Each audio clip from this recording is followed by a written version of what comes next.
Some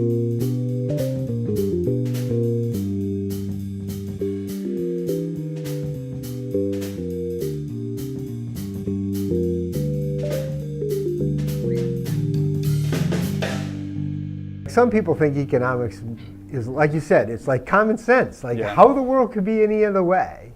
And then other people like, what the hell are you talking about?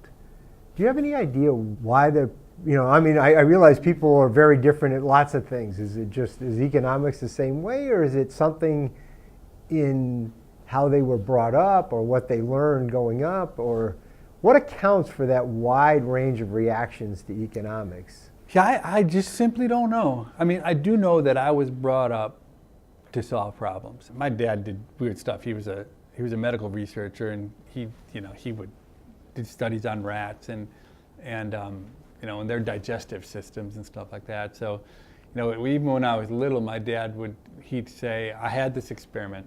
Here's what happened. What went wrong? What my dad was really good at was giving me enough clues, narrowing down the problems. I only could choose from like 3 things, and I eventually get the answer. And he kind of taught me early on that that answers were there and you could find them. And so for me, I don't know to what extent, he obviously thought that way, whether it was, biological. I thought like him because we came from the same DNA, or did I think like him because he trained me to do it? I don't know. To me, it's just a puzzle. Some people, I'm basically tone deaf. I can barely tell whether one tone is above or below another one. And my daughter is perfect pitch. So in some ways, maybe it's just something like that. But I don't know, I think you and I both have the problem that we naturally think like economists. So it's almost impossible for us to understand why other people don't. Just as the same with people who are good with music. They just can't understand how you just can't hear it. How can you not hear the difference? Does that create a separate problem for us, though, as economists? Because if you have all these economists who think like economists, but we have to explain the behavior of people who don't think like economists. Do you think we're at a disadvantage in that world? Because, the world's comprised of people who think like economists and people who don't, whether they've been trained or not. Yeah. Going back to what we're saying here, we think there's something either inborn or in your upbringing that really predisposes you. So we end up with this profession that's populated with people who think like economists, who are trying to explain a world that's populated by people like them and people who are very different from them. Absolutely. I worry in my mind that causes us some systematic bias in terms of how we model the world, and it's hard for us to get outside that box. First-hand experience. So when I went to write Freakonomics, I knew enough to have a writer, Stephen Dubner, write the book with me, and I remember the way he would characterize economic things just seemed like strange to me. That the way he processed economics. So he would say, so what you're saying is this, and you're like, no. I'd say, well, that's true, but I'm not sure why that's interesting. I mean, that's like so obvious. And then sometimes we'd go and speak, and he would say things that I would think, oh, the audience is going to think that's stupid or that's so obvious, and they would like go, wow. And over, I actually got to experience.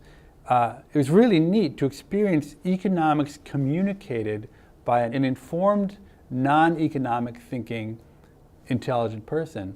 And I think it helped a lot. And over time, actually, Dubner and he became a much better economist, but I also became a much better non-economist in the sense that I somehow we converged into being able to understand what it was that economists saw and non-economists didn't see. I think you're right that many in the profession never have that experience. But I think the combination of that and the fact that my own ways of communicating are so simple and they're built on such simple tools, it really helped when Dubner and I tried to then take an economic message to a broader audience. And I think partly the book was successful because of luck and being in the right place at the right time. But I think the simplicity and the translation that was done of our ideas, of stuff that you and I never would have thought needed explanation, or you and I would have left out because it didn't seem interesting, really helped,